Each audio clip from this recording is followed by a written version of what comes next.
Bom dia, boa tarde, boa noite, pessoal, tudo bem? Hoje vamos para o nosso dia 93, segundo Crônicas de 5 a 8. Bora lá?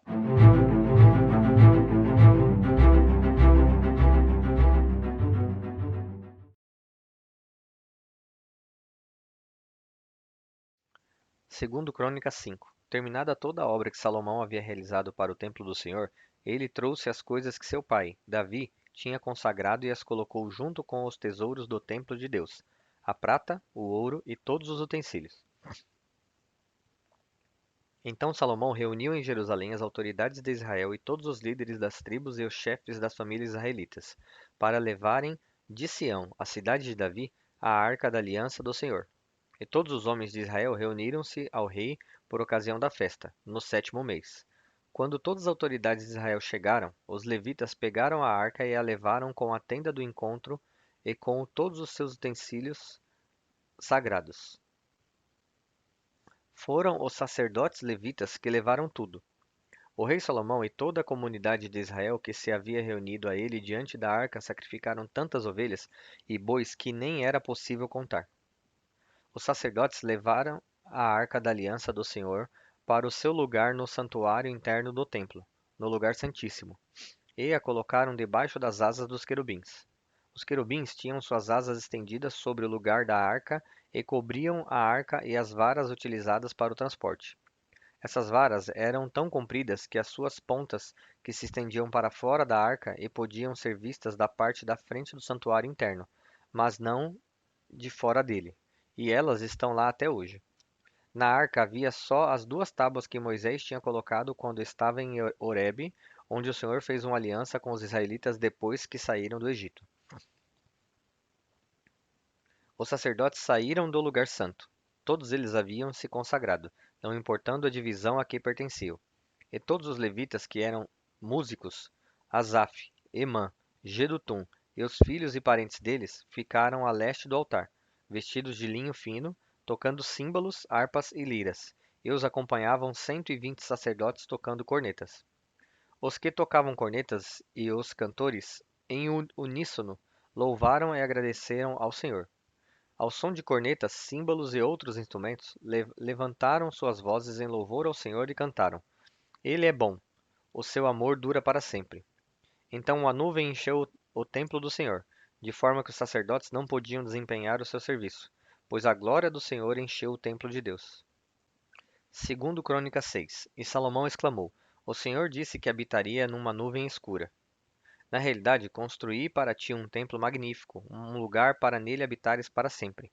Depois o rei virou-se e abençoou toda a Assembleia de Israel que estava ali em pé, e disse: Bendito seja o Senhor, o Deus de Israel, que por suas mãos cumpriu o que prometeu com sua própria boca a meu pai, Davi, quando lhe disse: Desde o dia em que tirei meu povo do Egito, não escolhi nenhuma cidade das tribos de Israel para nela construir um templo em honra ao meu nome, nem escolhi ninguém para ser o líder de Israel, o meu povo.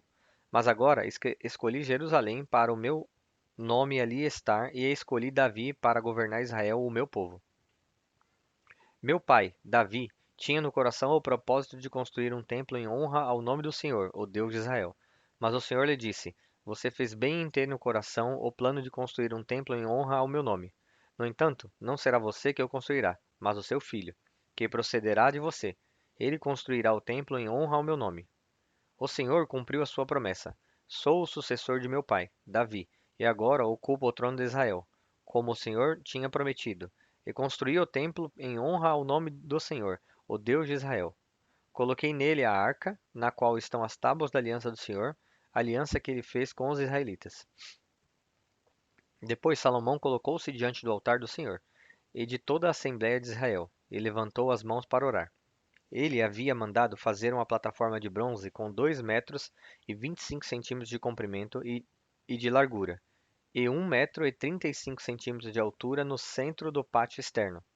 O rei ficou em pé na plataforma e depois ajoelhou-se diante de toda a Assembleia de Israel. Levantou as mãos para o céu e orou: Senhor, Deus de Israel, não há Deus como tu nos céus e na terra. Tu que guardas a tua aliança de amor com os teus servos que, de todo o coração, andam segundo a tua vontade. Cumpriste a tua promessa a teu servo Davi, meu pai. Com tua boca a fizeste e com tua mão a cumpriste, conforme hoje se vê.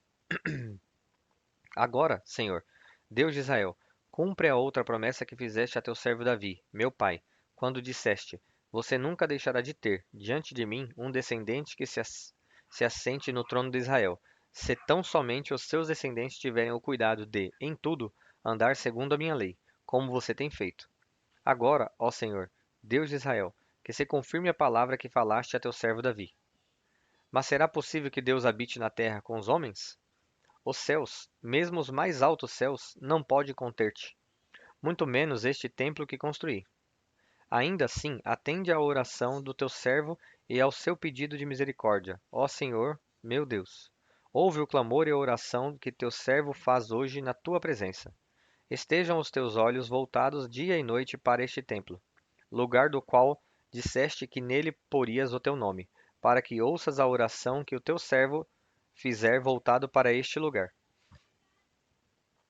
Ouve as súplicas do teu servo e de Israel, o teu povo, quando orarem voltados para este lugar. Ouve desde os céus, lugar da tua habitação, e, quando ouvires, dá-lhes o teu perdão. Quando um homem pecar contra o seu próximo e tiver que fazer um juramento e vier jurar diante do teu altar neste templo, ouve dos céus e age.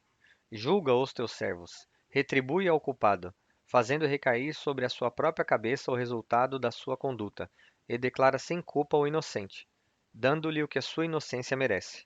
Quando Israel, o teu povo, for derrotado por um inimigo por ter pecado contra ti, e voltar-se para ti e invocar o teu nome, orando e suplicando a ti neste templo, ouve dos céus e perdoa o pecado de Israel, o teu povo, e traze-o de volta à terra que deste a ele e aos seus antepassados.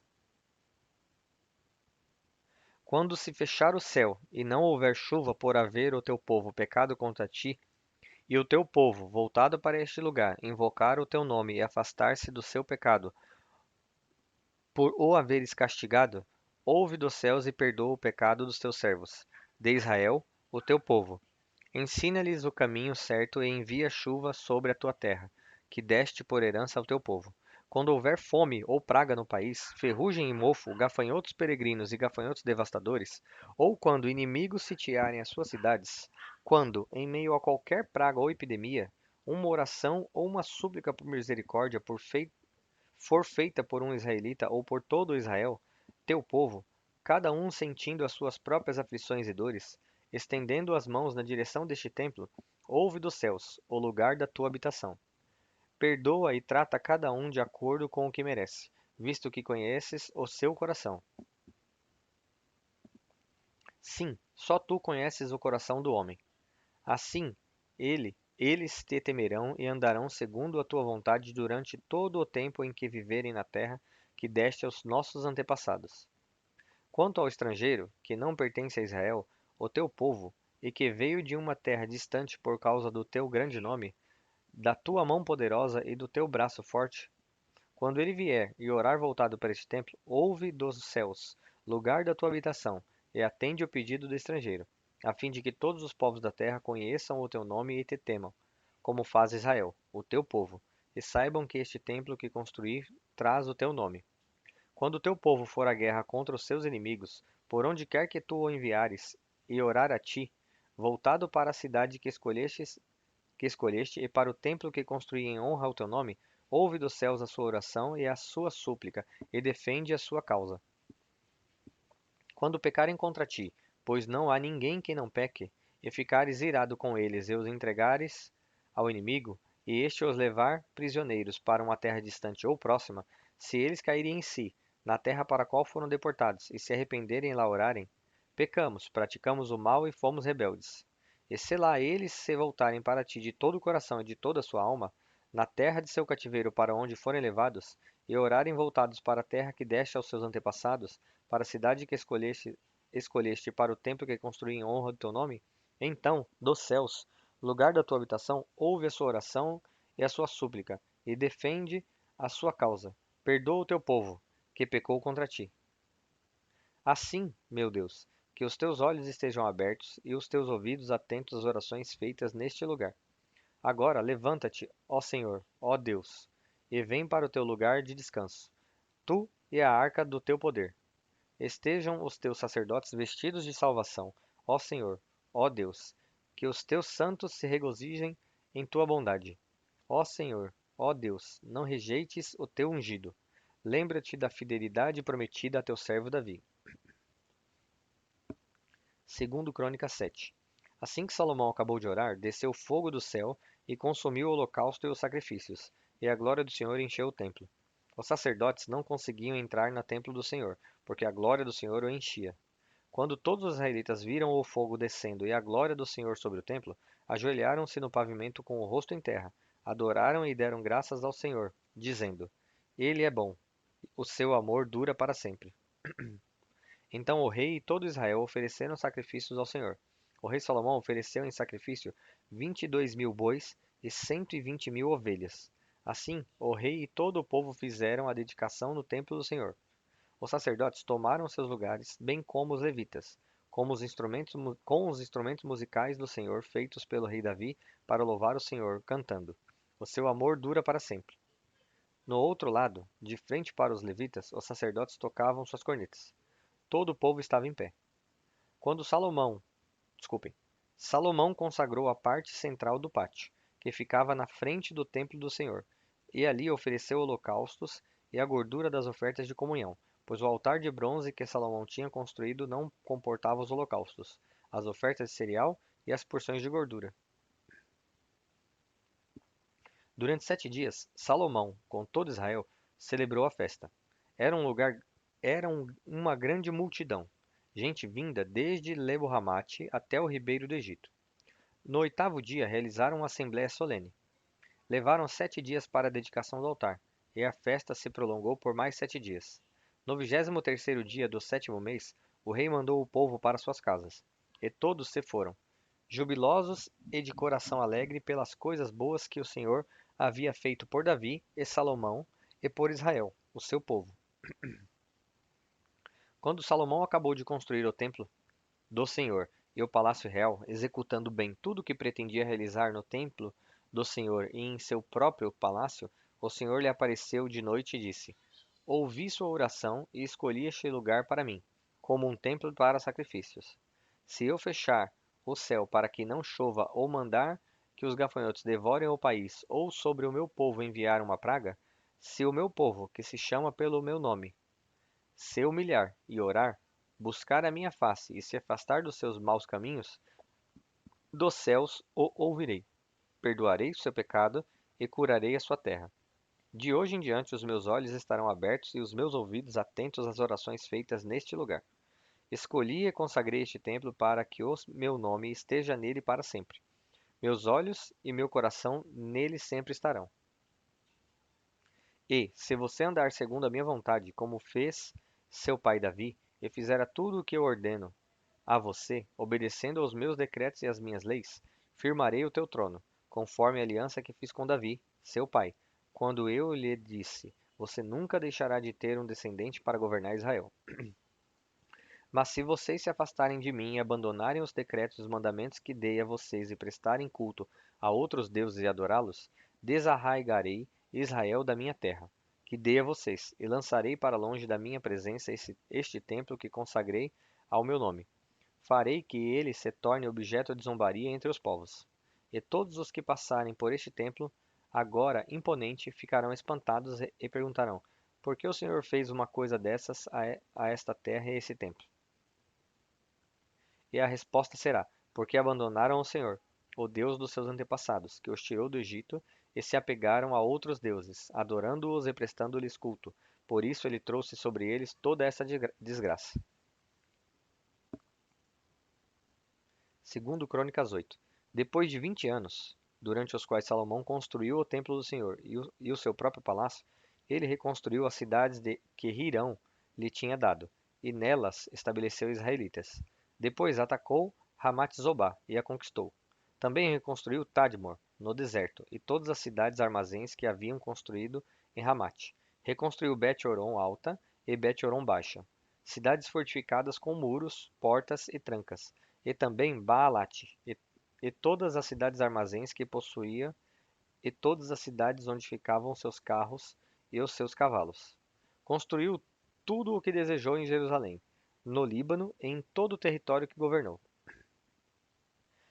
Todos os que não eram israelitas, descendentes dos hititas, dos amorreus, dos ferezeus, dos heveus e dos jebuseus, que não tinham sido mortos pelos israelitas, Salomão recrutou para o trabalho forçado, e nisso continuam até hoje. Mas Salomão não obrigou nenhum israelita a trabalhos forçados. Eles eram seus homens de guerra, chefes de seus capitães, comandantes dos seus carros e condutores de carros. Também eram israelitas os principais oficiais do rei Salomão, 250 oficiais que supervisionavam os trabalhadores. Salomão levou a filha do faraó da cidade de Davi para o palácio que ele havia construído para ela, pois dissera: Minha mulher não deve morar no palácio de Davi, rei de Israel, pois os lugares onde entrou a arca do Senhor são sagrados. Sobre o altar do Senhor, que havia construído diante do pórtico, Salomão passou a sacrificar holocaustos ao Senhor, conforme as determinações de Moisés acerca das ofertas diárias e dos sábados, das luas novas e das 3 festas anuais, a festa dos pães sem fermento, a festa das semanas e a festa das cabanas. De acordo com a ordem de seu pai, designou os grupos dos sacerdotes para as suas tarefas e os levitas para conduzirem o louvor e ajudarem os sacerdotes, conforme as determinações diárias. Também designou, por divisões, os porteiros das várias portas, conforme o que Davi, homem de Deus, tinha ordenado. Todas as ordens dadas pelo rei aos sacerdotes e aos levitas, inclusive as ordens relativas aos tesouros, foram seguidas à risca. Todo o trabalho de Salomão foi executado, desde o dia em que foram lançados os alicerces do templo do Senhor até seu término. Assim foi concluído o templo do Senhor. Depois Salomão foi a Ezion-Geber e a Elate, no litoral de Edom. E Irão enviou-lhe navios comandados por seus próprios marinheiros, homens que conheciam o mar. Eles navegaram com os marinheiros de Salomão até Ofir, e de lá trouxeram 15.750 quilos de ouro para o rei Salomão. Bom, pessoal, chegamos ao fim de mais um dia. Espero vocês aqui amanhã novamente e que Deus os abençoe.